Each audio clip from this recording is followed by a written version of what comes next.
नमस्कार दोस्तों, ये मैला सा उजाला, ये रात की आहत सुबह, जिसका इंतजार था हमें, ये वो सुबह तो नहीं। फैज अहमद फैज ने अपनी फेमस पोएम में लिखा था। ये बात कर रहे थे आजादी की सुबह की। इंडिपेंडेंस डे इंडिया के लिए जहां एक तरफ जश्न मनाने वाली बात थी, वहीं दूसरी तरफ भयंकर बंटवारा हुआ था देश का इंडिया और पाकिस्तान में।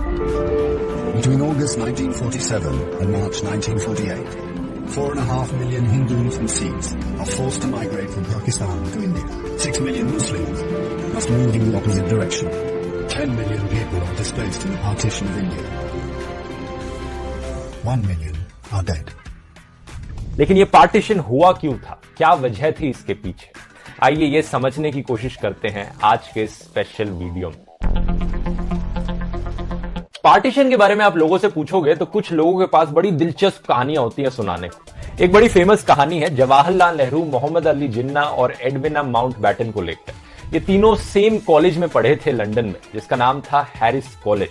तो कहानी ये कहती है कि इन तीनों के बीच में एक लव ट्रायंगल चलने लग रहा था। इसलिए एडविना माउंटबैटन ने जाकर अपने हस्बैंड लुइस माउंटबैटन को रिक्वेस्ट किया कि पार्टीशन कर दो देशों में, ताकि नेहरू और जिन्ना दोनों प्राइम मिनिस्टर बन सके। बहुत ही दिलचस्प कहानी है, लेकिन ये किसी व्हाट्सएप फॉरवर्ड से कम नहीं है, क्योंकि थोड़ा सा आप इसमें सोचने चलोगे तो आपको पता लगेगा कि कितनी स्टूपिड कहानी है। जिन्ना ने अपनी लॉ की पढ़ाई शुरू करी थी लिंकन्स इन से साल 1892 में। तब जवाहरलाल नेहरू सिर्फ 3 साल के थे और एडविना तो पैदा तक नहीं हुई थी। एडविना का जन्म हुआ था 1901 में और जवाहरलाल नेहरू ने अपनी पढ़ाई शुरू करी थी ट्रिनिटी कॉलेज कैम्ब्रिज से 1907 में, और एडविना कॉलेज गई तक नहीं थी। अब डिबंक करने के लिए ऐसी कई अफवाहें हैं, लेकिन इन कहानियों को साइड में रखते हुए आइए बात करते हैं डॉक्यूमेंटेड हिस्ट्री की। एक्चुअली में हुआ क्या था? देश का पार्टीशन हुआ था 14 अगस्त 1947 को, लेकिन पार्टीशन करने का डिसीजन जो था वो इससे कई महीने पहले लिया जा चुका था। जैसे कि 18 जुलाई को किंग ऑफ ब्रिटेन ने पार्टीशन का प्लान अप्रूव किया था, जब इन्होंने इंडियन इंडिपेंडेंस एक्ट को अप्रूव किया था। तो इससे पहले 5 जुलाई को ब्रिटिश पार्लियामेंट ने इंडियन इंडिपेंडेंस एक्ट पास किया था। लेकिन इससे भी पहले 3 जून 1947 को लुइस माउंटबैटन ने पार्टीशन करने का प्लान रेडियो पर अनाउंस किया था। इसे माउंटबैटन प्लान कहा जाता था। My first course in all my discussions was therefore to urge the political leaders to accept unreservedly the cabinet mission plan of May the 16th, 1946. To my great regret, it has been impossible to obtain agreement to live against their will under a government in which another community has a majority, and the only alternative to coercion is partition. Until the very end, सिर्फ 2 ही famous leaders बचे थे जो partition के completely against थे। एक थे महात्मा गांधी और दूसरे थे खान अब्दुल गफार खान। बाकी कांग्रेस लीडर्स जैसे कि सरदार पटेल और जवाहरलाल नेहरू ने ये पार्टीशन का प्लान 3 जून को ही एक्सेप्ट कर लिया था। The British government's final decision as to how power was to be transferred from British to Indian hands. With reservations, of course, the plan has had a good reception. From Nehru for the Hindus, from Jinnah for the Muslims, and from Sardar Baldev Singh for the Sikhs. कोई ऐसा नहीं जो भारत का बंटवारा चाहता हो। मेरा दिल भी बहुत भारी है, लेकिन चॉइस क्या है? एक बंटवारा या बहुत सारे बंटवारे? We must face facts. भावनाओं में नहीं बह सकते।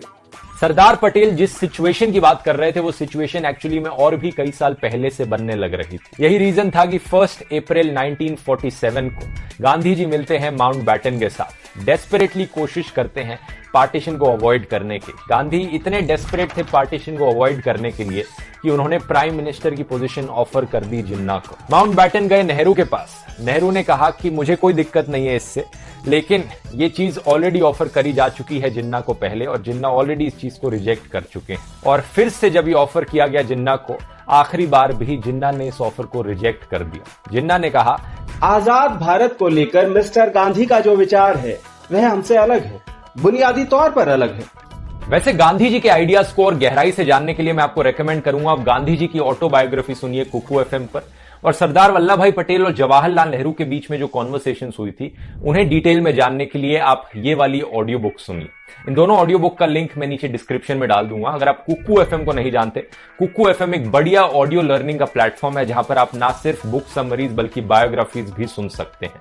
और एक बुक को सुनना एज कंपेयर टू पढ़ना काफी आसान लगता है मुझे, क्योंकि आप अलग अलग काम करते हुए, जिम जाते हुए बुक को सुन सकते हैं। तो कुकू एफएम पर नॉर्मली आपको डिस्काउंट मिलता है 20% ऑफ का, अगर आप मेरा कूपन कोड ध्रुव20 इस्तेमाल करते हैं तो।